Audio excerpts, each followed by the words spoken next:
guys, it's our last two sections of this chapter. I think some of you saw this in one of the questions before I deleted it on your assignment from Thursday and Friday of last week. But anyway, so now we're talking about bisectors of angles. So really this is called an angle bisector.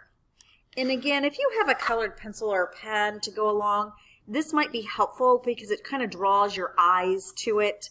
So an angle bisector is a ray that's dividing that angle into two congruent angles. So it's showing here that these two are congruent. Moving on down. So that angle bisector theorem says if a point is on the bisector of an angle, then it's equidistant. I wish there was like a symbol for that. From the sides of the angle. So that's meaning that DF and FE are congruent. And again, these are congruent to each other. Okay. Also, let's see, what do we need? That perpendicularity. So we need these boxes. Okay. The converse of that is if a point in the interior of an angle is equidistant from the sides of the angle, then it is on the bisector of the angle. So F to D are perpendicular, F to E are also perpendicular, DF are congruent, FE are congruent. Therefore, BF is bisecting the angle. Okay. Next, let's check these out. I think these are pretty easy. So, find DB. Well, we know that DB is equal to DC. Therefore, DB is equal to 5. Next. Find W, Y to Z. So we're going to find this guy. Since this is a bisector, we know that because these two are congruent and you have that perpendicularity. So we should know that angles W, Y, Z is congruent to X, Y, W. Therefore, W, Y, Z is also equal to 28.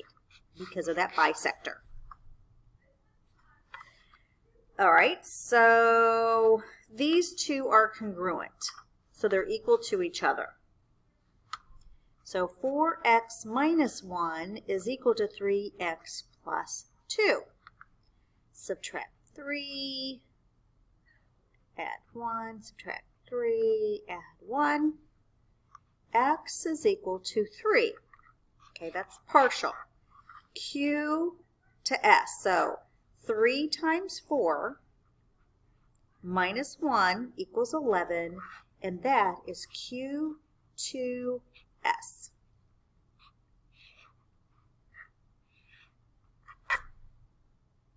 There you go. So far, so good. All right. Now I want to explain this a little bit, because we did something similar, but this is kind of, it has to do with the vocabulary.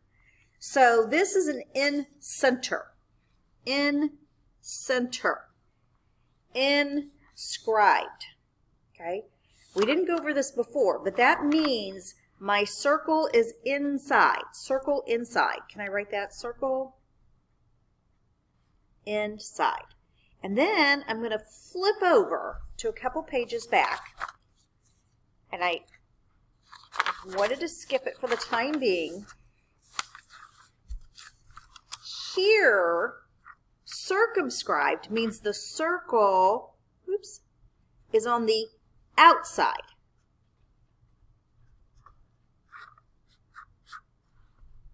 So this is how these two are going to be different.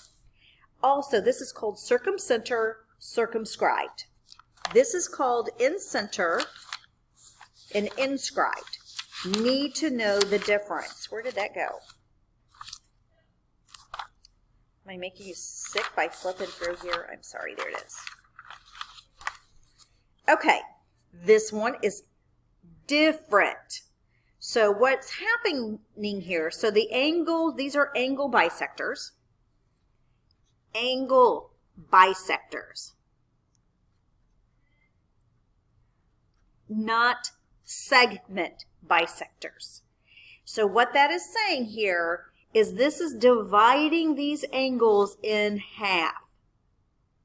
So if this is here, that means all of these here are congruent. Those are congruent. Before, it was from these endpoints. Here, it's from that perpendicularity. So LX is equal to NX, which is equal to MX. Now, some of these don't look like they're equal, but don't let that throw you off. They still are, even though the pictures are a little off. Okay. Next.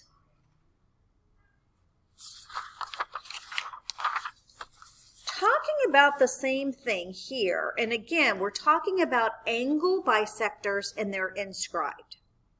Okay, I just want to make sure you understand that. That's what we're talking about in this section. So, if you have an acute, so they're saying that, I want you to mark these, this is congruent to this, which is congruent to that. Has nothing to do with the A to the N, B to M, or C to P. It's these. And this time you're looking here, and it's specially going to say angle bisectors. Here it does. It says K is in psi. Okay?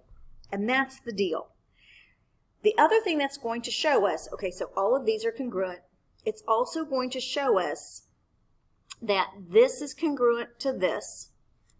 These two are congruent to each other. And these are congruent to each other. Okay, because it's an angle bisector. So the angles, they said 1 and 2, 3 and 4, 5, 6 are congruent to each other. And then our sides, which would be X to N is equal, that's not it, that's a K. Try that again.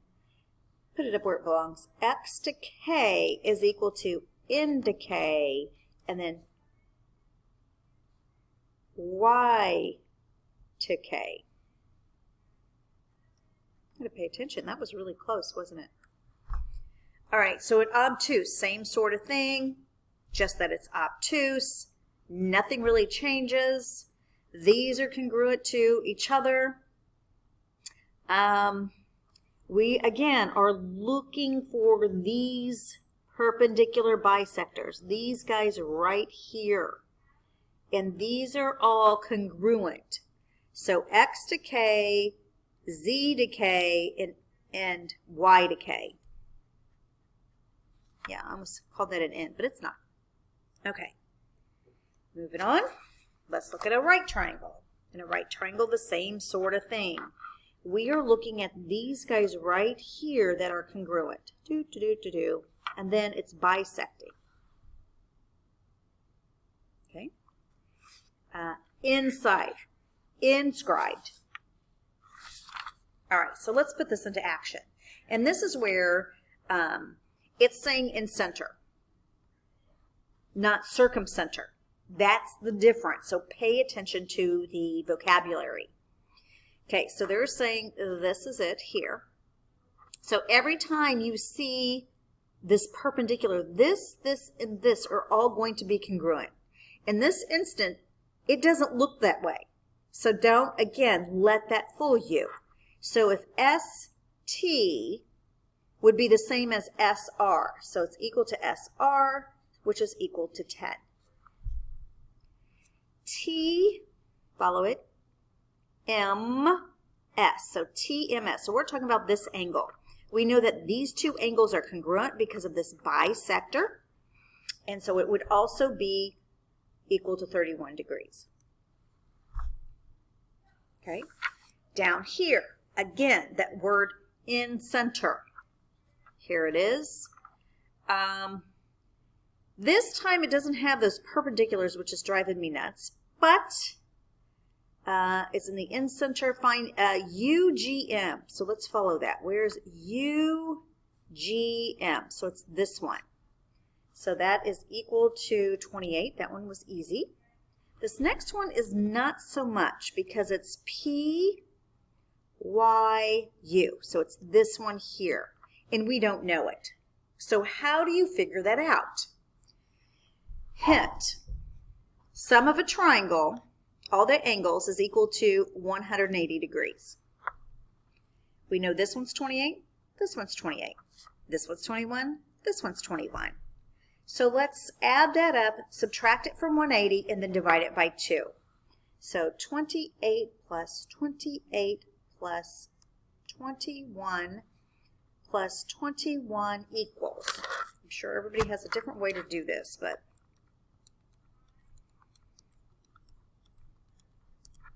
so far we have 98. Okay. Now we're going to take 180 degrees minus that 98. I get 82. And since this is half, so PYU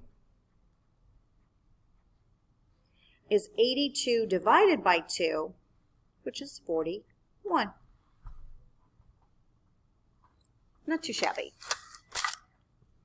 Questions? If you do, email me. Is this it for this section? I've been starting to put stop at the bottom, but I didn't. But there you go. All right, happy lesson.